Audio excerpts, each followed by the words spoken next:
এরপরে একটি প্রশ্ন, রোজার দিনে ঘুমালে কি রোজা নষ্ট হয়? আসলে প্রশ্নটা কেন আসলো আমার বুঝে আসে না, কিন্তু প্রশ্নটার কোনো অর্থ আমি খুঁজে পাই না।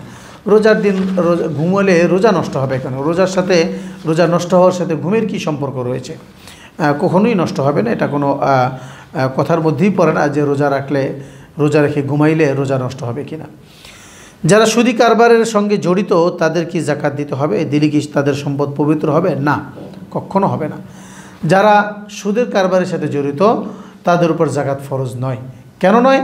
কারণ সে তো, তার যে সম্পদ এটা তো সম্পূর্ণ হারাম সম্পদ, আর যাকাত তো হলো এটা একটা ইবাদত। ইবাদত হারাম সম্পদ দিয়ে কোনোভাবেই হতে পারে না। এটাকে যদি আর একটু নগণ্য বা একটু জঘন্য করে বলি, তাহলে এমনটা বলতে হয় যে আপনি যত বিরিয়ানি পোলাও খেয়েই আপনি পায়খানা করেন না কেন, সেটা পায়খানাই।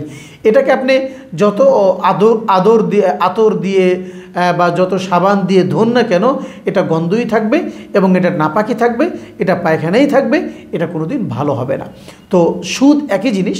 সুদ এত বিস্তৃত, এত বিশ্রী এবং এত বাজে একটা খারাপ একটা জিনিস যে এটা পবিত্র হওয়ার কোনো সুযোগ নেই। যদিও যাকাত সম্পদকে পবিত্র করে, কিন্তু কোন সম্পদ? যে সম্পদ বৈধ সম্পদ, যে সম্পদ হালাল সম্পদ। যে সম্পদ হারাম দ্বারা গঠিত সেই সম্পদকে যাকাত কোনোদিন পবিত্র করে না, সেই সম্পদের যাকাতও আসতে পারে না।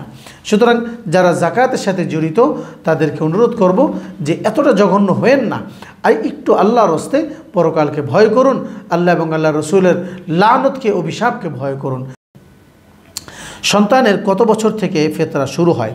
কত বছর পর্যন্ত বাবা তার সন্তানের ফিতরা আদায় করবে? ফিতরা শুরু হয় জন্ম হওয়ার সাথে সাথে, অর্থাৎ ঈদুল ফিতরের দিন সূর্য উঠার আগে, সুবহে সাদিকের আগেই যদি সে জন্মগ্রহণ করে, তাহলে সুবহে সাদিক থেকে সন্ধ্যা পর্যন্ত এর মধ্যেই যদি সে জন্মগ্রহণ করে, তাহলে তার জন্যই ফিতরা দেওয়া যেতে পারে। এবং এই ফিতরা বাবা দিবেন তার বালেগ হওয়া পর্যন্ত। যখন তার বুলুগ শেষ হয়ে যাবে, তিনি বালেগ বা সন্তান ছেলে হোক মেয়ে হোক, যখন সে বালেগ হয়ে যাবে তখন তার ফিতরা সে নিজেই দিবে, তার উপরেই দেওয়া জরুরি। কিন্তু তার পক্ষ থেকে যদি তার বাবা বা অন্য কেউ আদায় করে দেয় তাহলে আদায় হয়ে যাবে ইনশাআল্লাহুল আজিজ।